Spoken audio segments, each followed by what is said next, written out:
I can't lie. I've seen you a couple times recently. Always somewhere bougie, I can't lie, bro. Bougie? Yeah. You've seen him. So what you doing? You're there as well. So yeah, true. He went to Toronto for no reason. For no reason other than Drake called him. Yeah. You have to be obsessed. You speak about Haaland. Some of the things I heard that he does, it's like Grealish always talks about him. He's too professional. Yeah. He ticks every box. But that's why he produces every single week. Chelsea, because you actually thought it was going to come to Tottenham. But then... He wanted to win, so... But what AJ has done... It's amazing. For the sport of British boxing. It's amazing.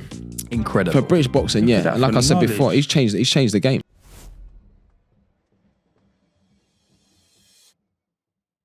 What's happening, people? This is another episode of Beyond the Play with my co-host Troy Deeney, who's probably thinking, why on earth have I given this man a voice to do this? And a very, very special guest in Jermaine Defoe. Thank you for coming on, firstly. How are you? What you called him earlier? I said JD, actually. Yeah, he did say JD. You had to fall back into like... Got to familiarise yourself in the... Put him in check. What's happening? I'm chilling. Thank you for coming on. No problem. This was set up by the big man, Troy. We're not going to do that through everyone, like who bought a guest versus No, who but I'm didn't. just more saying in terms of like, if there's someone who's got pulled to get Jermaine Defoe on the podcast, it ain't going to be me, is it? Do you know what I'm saying? We got to be humble at Who could you get? Because you were name dropping earlier. Pure name dropping. He knows Canelo, apparently. Yeah. Oh, right, relax. He knows Floyd. I was talking about Floyd. Yeah, Floyd. I know Floyd. Yeah, Floyd. Me and Floyd, good pals. AJ's his uncle. He knows everyone. All seriousness, Jay, thanks for coming through, bro. Cool, man. Officially our first guest. Yes, our it first is. Ever guest. It is. We are in the place of high royalty. You can't come with a worse guest after this. No pressure. No, the pressure is up a little bit. I mean, when good, I was though. It's telling good for to you, someone, the pressure, but also, you know, the people that film in the studio. Yeah, we're not going to do that. No, but we're not doing the beg. Stop we're begging. talking. That's not begging it, brother. Okay. We're just talking. Brother. We've got Jermaine here. Yeah. Good people that film here. What's a day-to-day like for you, firstly? Because day-to-day, I can't lie. I've seen you a couple times recently. Always somewhere bougie. I can't lie, bro. Bougie? Yeah. No, we were just talking for lunch. That Yeah, does but that say weren't on me. what you two are doing, though, isn't it? Because you've seen him. And So what you're you doing? at the You're place. there as well. Yeah, true. So if anything, you're at the boot. So what did I see? I saw him at, I think, Bicester Village. He was in Stoney. He was Stoney. in Man, Stoney. he come out with pure bags. Right. I was thinking, wow, it must be a different sort of discount there. To be fair, Different sort of discount. Different sort of discount there. Because when you think about it, Violated. I haven't seen the corduroy in. Seen back in the day, school. That's what it's like in Bicester. 98. Throwing it back to... Yeah, that's all right. We can do that. I have the trousers one. What's that? You got some rock. Yeah, I don't even know what that is. Yeah, That's where the age gap. Yeah, you're too young for that. What about bringing it back now? Well, anyway. But yeah, so what about lunch was all right. So anyway. Lunch was nice. Lovely. So yeah, we've got Jay. That? Me, of course. Okay. We've got Jay here. I think it's only right. We're a little bit removed from the derby. I saw him on there from the Sky, looking $1 million, little grey suit number. Had to. I think he had a little Patek on as well, a little cheeky one. Something like. Little Sunday day. So he's put his wrist away now. Yeah, I know. Pull the sleeve out. Put the sleeve down a little. Just on Spurs, what is it with Spurs and obviously we got that terminology, they're so Spursy and all of that. Yeah. But I felt like this was the game they had to win. Yeah. With Arsenal having their little bit of injury concerns, this was the one they should have won. Why is it? I think everyone, every Spurs fan, including the players, I think everyone involved in the club, to be honest. You look at the game, North London derby, form goes out the window. It's a game for not just the players and the club, but bragging rights for the fans. It's a massive game, as it is all over the world in derbies and that. But what an opportunity to win! When you've got Declan Rice and Odegaard missing, your spine of your team, arguably their two best players, of course Saka. But what an opportunity! I think you have to try. Were you disappointed when you was there in the manner of the defeat? I was disappointed because I just felt like, and before the game, I spoke to a few of the fans, and I said, you know what, I fancy us today. The fact that they're missing those two big players, I thought, you know what, I fancy us today. And I mean, in terms of that possession and what it looked like, yeah, it looked good. I thought the team, there was an intensity, and I think the way that the team plays under Ange, we saw that. But I was disappointed with with a final third action. You know, just like you get there and that, and I was disappointed with the final third. I don't feel like we created enough. We didn't create any clear-cut chances, really. Didn't work the goalkeeper enough. But yeah, in terms of possession and that, you know, I mean, possession don't win games. And I do feel like it was an opportunity lost, yeah. Is it, and I say this, and this is what makes the podcast so funny, because how Troy has managed to give me a voice on football is something, like the fact that I'm sat between two ex-Premier League strikers has baffled me anyway. But I said it about Manchester United earlier, and the dynamic of you almost look at a little bit like whoever's in charge. You just feel like things aren't changing as such. Is that what you're seeing at Tottenham? I feel like there's been a massive change. I'm not saying it's a change for the better, because when Conte was there, you know, you look at Conte's teams naturally, and you know, Italian football is more sort of like, people say defensive, but they're really organised. Yeah, you know, you play it's tactical. You know, when you play, if you play in Italy, first and foremost, we don't concede. Yeah, that's the basis. And obviously, Ange's come in, and it's almost like the first 10 games of last season, everyone was like, Tottenham going to win the league. Do you know what I mean? The new signings, kid, Maddison was unbelievable. Everyone was like, it's the Tottenham way again. You know, create a lot of chances. You know, you see the fullbacks playing as number 10s. But all of a sudden now, I think a lot of the fans are like, okay, then, you know, are we scoring enough goals, or do we do enough work on set pieces? You know, we concede too many goals. You know, the line's too high. So I think it doesn't matter who comes in. Fans are going to have their opinions. But I think it's just a case of winning football matches. You know, there's no right or wrong. You just have to win football matches. Simple as that. You know, when you talk about creating chances, and we naturally, as strikers, look at the strikers on the pitch.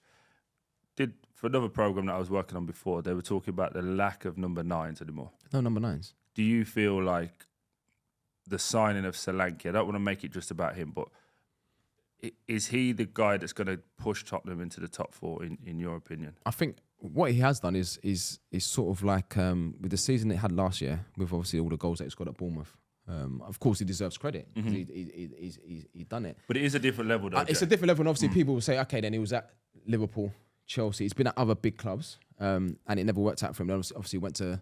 Sometimes you have to take a step back to go forward, and he obviously went to Bournemouth, done his stuff. He was the main man, scored a lot of goals, and got his move to Tottenham. Yeah, you look at the fee, but that's just the way the game is now. It's big money. That's just the way the game is now, right? But for him, I feel like obviously there's been a lot of noise around it, because everyone's like, but... You know what I mean? Maybe they would want to get another forward that's a bigger profile. But at the same time, I think, where are they? You know, you talk about number 9s now, like where are they? Even in academies. You know, I had 2 years in the academy at Tottenham. You know, I think with all the games that I was involved in there, probably saw 2 or 3 that I thought, you know what, yeah, I like you. Do you know what I mean? So where are these number 9s? So I think for him, really, he's just got to get his head down and try and. Obviously, he had an injury. Try and sort of like get his first goal and then see what happens. But of course, it's a lot of money. It's a lot of pressure on him. But he proved last season at Bournemouth that he could score a goal. So we'll see what happens. How difficult is it though, going into that Tottenham setup, going in and then playing? I mean, you look at the Bournemouth stadium and then you compare it to the new Tottenham Hotspur. Yeah, but people say that. But I think, people say that. But at the end of the day, it's I always say it's good pressure, because as players, if you don't embrace that pressure, you're in the wrong game. You shouldn't be playing football. Yeah. Do you know what I mean? You shouldn't be playing football. You know that if you're at a lesser club, no disrespect to Bournemouth and that, and you do well there, you know deep down eventually I'm going to get a move somewhere else. And like I said, he's been in the environment. He's been at Liverpool. He's been at the church. He's been in and amongst it. He's seen these kind of players. So he's been in that environment. So I think for him now, the fact that he's at Tottenham now, he should be thinking, you know what? I need to do it now. Like, I need to show people that I can do it at a bigger club. When you look at former strikers over the course of the last, I don't know, let's say 15, 20 years as such, and I suppose you've only really got to look at like Berbatov yourself, Harry Kane, Robbie Keane. Yep. But even before that, does that then add pressure, or is that something that you almost want to add your name to that list? Yeah, you want to add you want to be in again. You want to be amongst those sort of players, amongst those sort of names. If you don't feel that, and if you don't want that, again, you're in the wrong game, because you know we're all winners. You want to be the best that you can be. But even before even the players before us, like when you look at, so for instance, Euro 96, you know, people talk about obviously the Euros now. Look at Euro 96, yeah. You look at players like Ian Wright and Robbie Fowler, and you look at I think the forwards that went was like obviously Teddy Sheringham and Alan Shearer. They played with 2 centre forwards, and you had like Les. Did Coley go? Coley didn't go. Cole didn't go. Yeah. So all these centre forwards, like Michael Owen, all these centre forwards back then. There's just so many number 9s, but now I just think like, where are they? It's just, I think academies have got to be careful because I think a big part of the game now, of course, Pep's a genius. He's changed football. He's changed football probably for the better. But I think we need to be very careful because I think a big part of it now is obviously you look at the way teams play and you can, even from like, you look at the Premier League and you watch League One, you watch League Two, even non-league, everyone plays the same. Everyone wants to play out from the back and take risks. Play out the back. Yeah. I was going to ask, is that for the better? I saw a clip come up on my Twitter the other day and I think it's like an under-9s game in the United States somewhere. Yeah. And they're like, the first thing I ever learned, and obviously clearly didn't make it very far in football because I sit here holding a microphone or speaking into a microphone. But the first thing I ever learned, normally holding a mic, was to never pass across goal. Yeah. And you've got these like 7-year-olds who are playing it like almost like inverted fullbacks coming back across the goalkeeper. Is that changing the game for the better? Because that's not the game that I was a fan of playing growing up. It's a way of life now that everyone wants to do that because everyone's aiming for the top. What I'm fortunate enough to do is I can sit across from Jermaine and say, he's miles better as a striker, as a finisher than me. He has a skill set that I never had and vice versa. So I can say I'm a better target man than JD. Do you get what I mean? What I get frustrated with, and we'll talk about your team very briefly in Southampton, the manager obviously has a style of play that he wants to do and he's going to stick to. But now we're not getting criticised for winning because winning has become second, maybe even third on the list of things to fix. Yeah, it's a style of play, isn't it? Yeah, so now it's like, how's your style of play? How does he talk to the media? What do they present? Yeah. And then like third or fourth on this is like, did they Results. win? Yeah, and like... Strange. It's a strange way. So when we came up with Watford, when we came into the Premier League, we knew we couldn't compete with Spurs and Arsenal and people like that on a passing the way that they do because their players are just better. That's why they're at those clubs. Get around them. What we did was run around them, beat them up, be physical, play to our strengths. Yeah. Whereas I look at Southampton, playing out from the back, a lot of those defenders made a lot of mistakes in the champ, got found out. Yeah. When you step, and I can't explain it any more than this, when you go from the lower champ to the top of the champ, it's a big jump. When you go from top champ to low prem, it's a chasm. Monumental, it's massive. But then when you go low prem to mid prem, it's a bigger jump. Bigger, yeah. So if you look at people like Fulham, that gap's getting bigger though, right? You would take every single player out of Fulham squad and put them, and then walk into your team. But that never used to be the case, right? No. Never, because now everyone's trying to make the same type of person. More frustrating than ever as a Saints fan is if we didn't go down that season, I think we would probably still be in and around or okay. I feel like from our 10 years in the Prem to then going down to then it feels like, and it's the same with Leicester because you almost look at every season, there's 3 clubs that go up and you basically fancy them all to go down now, right? Yeah, that was never the case before. That was never the case. To go down, I'd like to see Southampton stay up, to be honest, because I'm the opposite. I don't think they will, but go on. No. It's obviously you look at it now. You think the 3 teams that come up, they're going to go down. Yeah, because the gaps are getting bigger. Because I just feel like sometimes, and like sometimes you got your manager, you got your principals, right? This is how I play, right? Vince Company, for instance, like pissed the Championship, to be honest. Yeah. Okay, now the Premier League's another 6 levels. Right. Yeah. So you think, okay, we're getting to the Premier League. Am I gonna sacrifice my principles a little bit, or I'm just going to play the same? So you think, okay, I'm just going to play the same, and you keep making mistake after mistake, and then I think at some point as a manager, you have to be adaptable. So you have to think, you know what? You have to think, you know what? I'm going to change a little bit, not changing my principles, but I'm going to change them, but I'm just going to be smart, not silly. Change my principles a little bit, because at the end of the day, like Troy said, sometimes you might play the right way, but not get a result. You need to win. Football's about results. Which is where I then look at us and I see the football that we played last season, which was still leaky at times. I remember there was a point like early on. Must be or even like I think December time where we like lost 4-0 away to Sunderland, and that was because of trying to play that football. But do you think with managers now, right? It's quite interesting. Do you think with managers now, say for instance, I don't know, you're a Southampton manager or Ipswich, and you think I'm gonna play this way, this brand of football that looks really nice, Vinny fucked it for everyone. I know what you're going to say. Yeah. Vinny fucked it for exactly. everyone. You know what I'm going to say. You get a move at the end of it. What Jay's trying to say is if you're Russell Martin, why are you going to go away from your principles and go, I need to keep Southampton up? Because it goes these 2 ways now.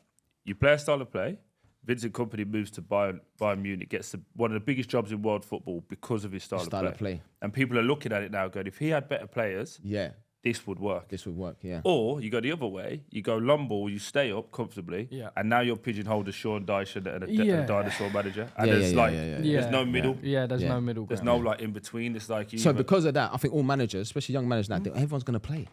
Style of play, everyone's going to play because it looks good. And I think other clubs look at it and be like, do you know what? Yeah, with our players, this will work. Do you think you guys are going to stay up? It's going to be tough. It's so hard. Let's go one easier question. Who do you think would get bought out of your team next year if you got dropped? To stay in any Premier League side? Any Premier League team. Carl Walker-Peters. Yeah. Taylor Harwood-Bellis. Disagree on that, but go on. Fair enough. We've just signed, I'll tell you what, we have just signed a really good right back. Young boys. Sugawara, Japanese international. He is very, very good. And I think you've proved that. You know, like when that 3-0 against United and other games wasn't that we've lost. It wasn't. It was 3-0, but it wasn't a 3-0 game. No, it wasn't. No. But it was one of them. We missed a penalty and then long day. Yeah.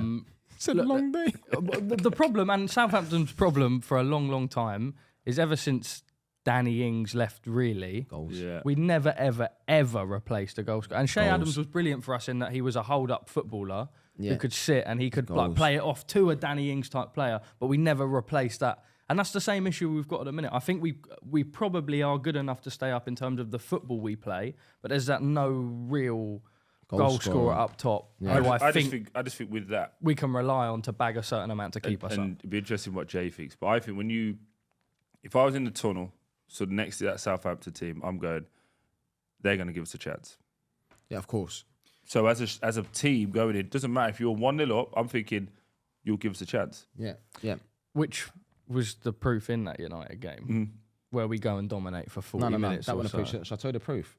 The Newcastle game away. Yes. Yeah. Because you watch that game, right, and I think dominated 10 men as well. 10 men, and then the goalkeeper makes a mistake, bang, goal. The game's done. The game's done. Yeah, that was. Yeah. So if you manage the game in the right way, and not even going against your principle, like I said before, you end up winning the game. You end up winning the game because if you even listen to Eddie Howe after the game, Eddie Howe, he was like, "Thank God for that." Lucky. No, it was. But that's the no goal scorer. Right. We had a goal scorer. It goes differently. We've gone down a little crappy Southampton segment that no one wanted to hear. But just because you're here, we have to do it. Yeah. I know, flatter my ego. Jermaine, coaching. Yeah. You've just finished this summer 2 years at Tottenham. Yeah. Are you able to expand a little bit more? I think when I finished at Rangers, I always wanted to go into coaching because obviously I had Stevie G as manager at Rangers. I spoke to him a lot with Mick Bill. And obviously, you know, they asked the question, like, what do you want to do when you finish? And Stevie knows I love football. So I said, of course, I'd like to go into coaching. And especially when I see the players, a lot of the players that I played with, like him, Rooney, a lot of the boys that's obviously, you know, Lamps. Michael Carrick, Lamps, and a few of the other boys that's actually gone into coach. I thought, you know what? I'd love to do my badges and then basically just see where it takes me. So I did 2 years at Tottenham, you know, your A license, the B license, all that sort of stuff. You learn a lot, to be fair, on the courses and as well as being in the academy because I didn't want to just... Because listen, there's no guarantee. You know, when you played at the top level for 23 years, there's no guarantee that you're going to be an unbelievable coach. Right, it's a big flex right there. Yeah. You don't realise that. I know. Flex. What a sentence to come out. Something like that. Yeah. I was going to say something. Oh, one day I have a sentence like that. That's like that Floyd, isn't it? 23 years. For 23. So there's no guarantee that you're going to become like a top manager. And we've seen it with players that obviously gone into it and they've struggled a little bit. Like big names and stuff like that. So I wanted to do the academy to sort of like make my mistakes a little bit and then just learn as much as I could. But after the 2 years, obviously I wanted to try and be involved because I was doing the under 18s and a little bit with the 21s, but I wanted to be like involved obviously with the first team at Tottenham. Obviously my affiliation with the club, you know, 9 years as a player, 2 years as a coach. But to be honest, and it was quite disappointing to be honest, but the opportunity just wasn't there for me. And the reason I wanted to do that because obviously, you know, players like, I don't know, the Ryan Masons, that obviously who I know, you know, good guy. And I sort of like looked at Ryan's path and looked at his sort of like his journey. And I thought, do you know what? Maybe there's something there for me. But like I said, the opportunity weren't there. And now sort of like just waiting for that right sort of like environment and right opportunity. What is and I suppose I'll ask it to you as well, Troy. coming from being a player to going into coaching, and it's almost like we were saying a little bit earlier, the money, like the contrast in what you'll earn, it has to be for the love of the game ultimately, right? I mean... Yeah, love of the game and a love of seeing other people develop, like you trying to help. You don't get into coaching and management for you. Like, you lose all your time. You're stressed 24 hours a day. You literally, it consumes all your life. And then every minute detail within a football club becomes your problem. Yeah. So you don't get that. Nothing about that sounds fun, does it? No. When you really think about it. You know what I mean? So it's like the only buzz you get then is A, coaching on the pitch, and B, did what you do in the week lead to an end result on a Saturday. Yeah. So it is actually mad stressful, bro. But that is...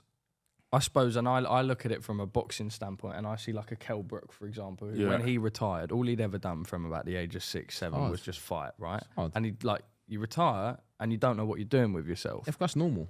But you know the difference is he's not like Jermaine though, who's got like Drake as friends. Yeah. I mean? I That's want the to get difference. onto that story. Yeah. Bro, you got Canelo, bro. This guy, you can't say... I don't know. Respect say to nothing to Canelo, me. there's levels. Yeah. No, it's hard when you finish. Like any sport, I think, like for Kell Brook, for anyone, it's going to be difficult. And if it's not, then when do you know, like, when to give it up? I think you know. Because I think you know.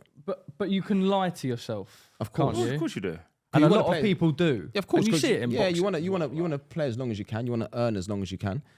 But at the same time, I think, listen, we've all got egos in that. But something like you will know deep down.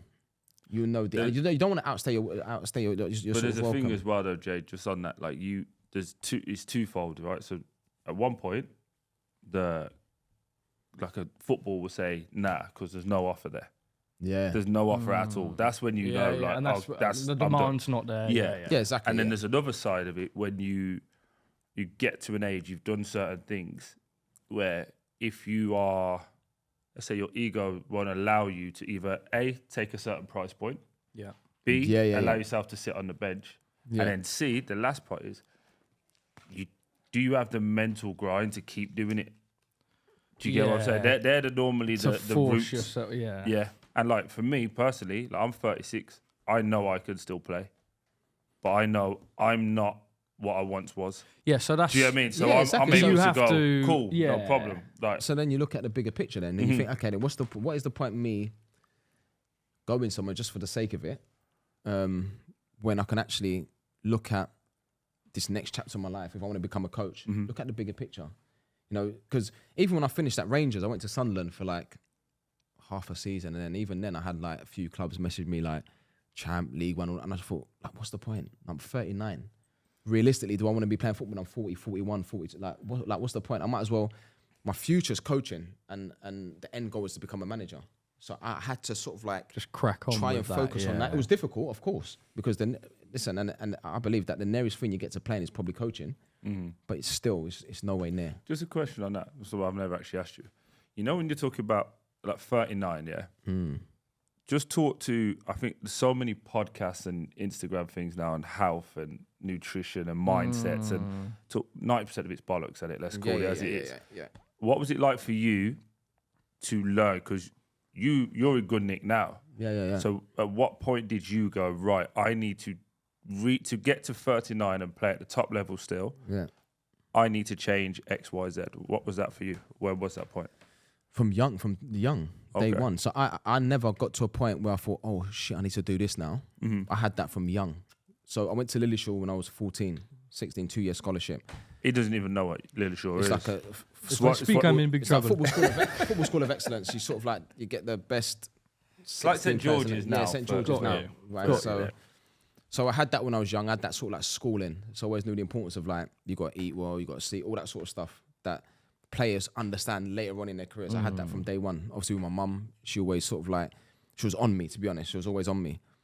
So I think with me, luckily I knew from day one that, I probably knew from the beginning that I'd play for long. Obviously, you know, sometimes you get injuries and it might change that, but lucky enough I didn't get too many injuries in that. But I always knew without injuries, I always play for long because the way I sort of like looked after myself. So, but I hear what you're saying about nutrition, but the players, they get so much now.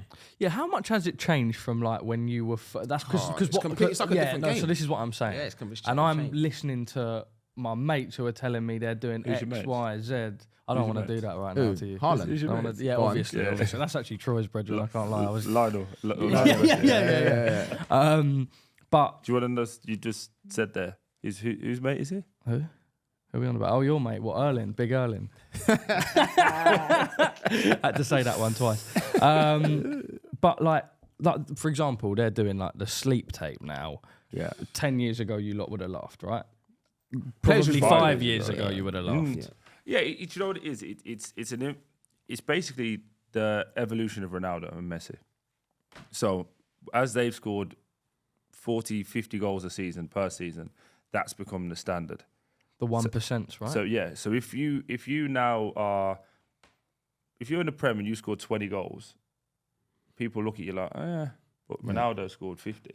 Yeah. Whereas 20 in the Prem is a really good year. It's ridiculously good. Premier League. Yeah. But then you look at like Ronaldo, how you saw him change from like a scrawny little kid when he come wiry thing to this machine now.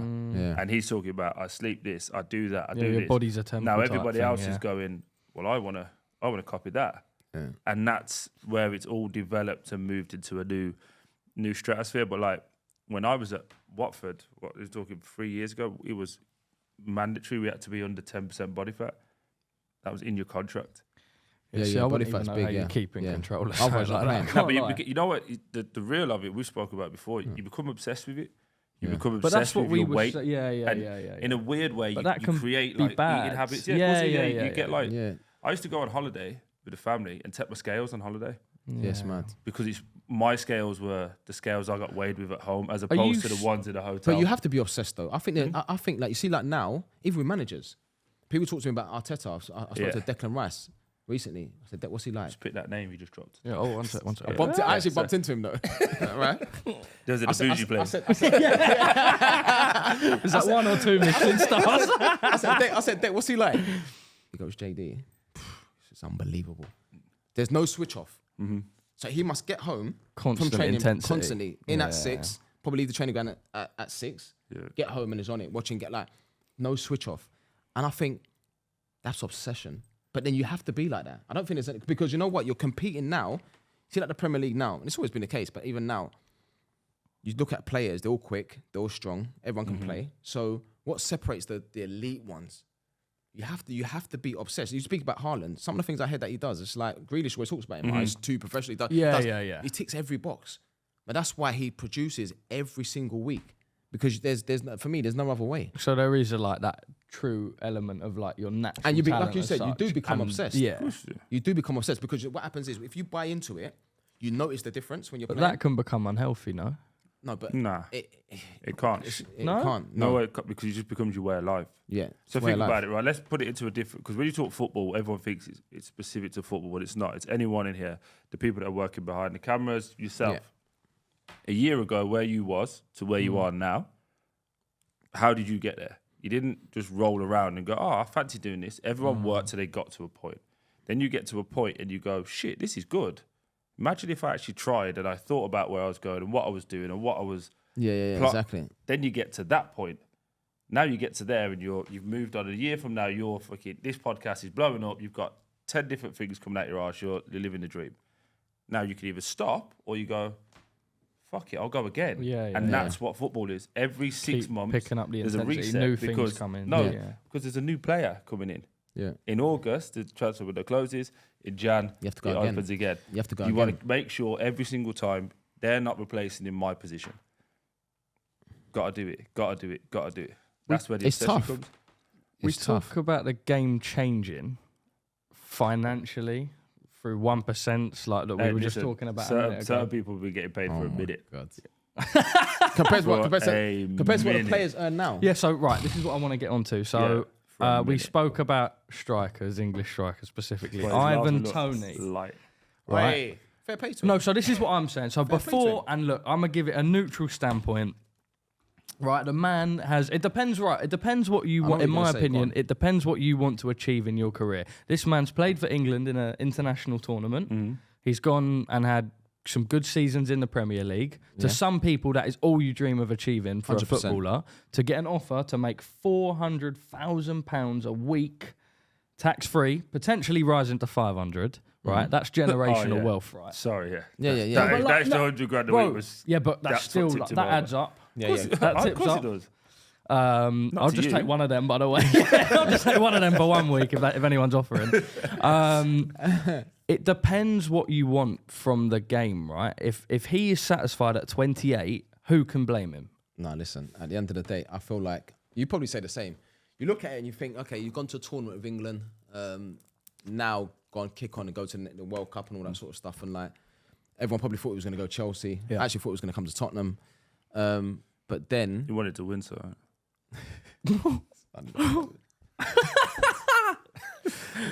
Oh my god. Anyway. So and then listen to him. And then you get an offer like that. So now, okay, of course you want to, go to clubs and achieve stuff, but then I think he probably thinks about his family. No, that's what I'm saying. There's more generational than wealth. For me, family's more important than anything. Of course. I think the thing you talk about generational wealth. I don't think the wealth comes into it long term. Like he's not struggling. When you look at the dynamics, he's going to make good money anyway. Of course, life's good for any footballer. Although the only problem is within football, you start looking at your bracket, and I think we spoke about it privately. But like Jay was saying before, when he was at England, when he was at Spurs, he would be on a certain wage.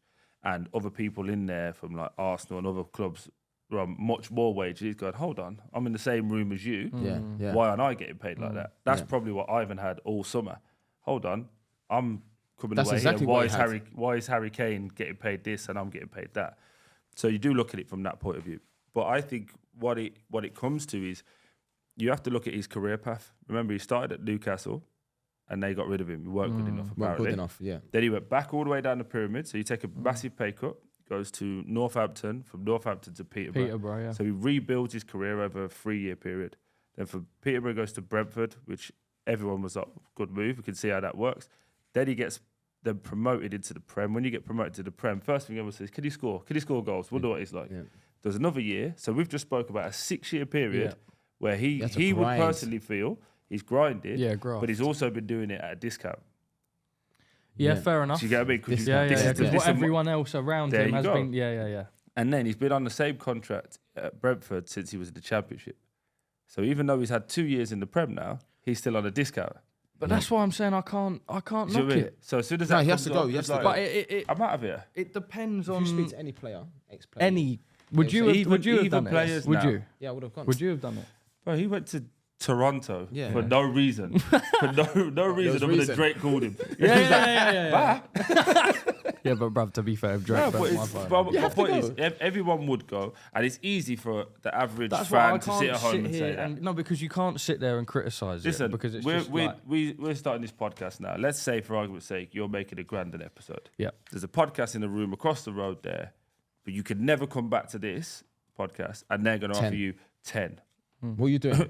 You wouldn't even see the end of this. You'd be like, later. You'd be Thanks, off, carry on. You'd be off with It's your friends. Same. If you worked in Asda and someone worked at Waitrose and it was £10 more, everyone's going. Yeah. But it's because it's football, everyone thinks you have this weird allegiance to that club, even though the player probably never supported that club. No, that's true. Do you get what I mean? Precisely. And it doesn't matter. Everyone's going to have their opinions anyway. Even let's imagine he didn't go. And say you went to Chelsea, for instance. There'd be a lot of people being like, are you mad? Yeah, why Everyone's going to be like, done are you that? crazy? Why would you turn that down? Who turns that down? But I just find it interesting because we've seen players do it, right? Yeah. Loads of them do it now, and we know that there's a lot of money over there. The league's expanding over there. That's what I'm saying. He is an English player in his prime. Oscar done it at Chelsea. Chelsea went to China. I couldn't believe that at the time, and I was like, what's he doing? He's actually still out there. He's still out there, He's finishing this season. Why not? Yeah, he's chilling. But they know what when we talk about that, like players moving, and I think we've got the perfect person to do that because you had like 8 clubs, didn't it? You had 8 clubs, 23 years at the top level. How much did you make in signing on fees? This guy. How much did you make? I didn't move anywhere. They kicked me out. Yeah, they were done. They were. Wait, agents took it, mate. Flipping no. Trying to be agent. Jermaine, England. Yes. Disappointing again.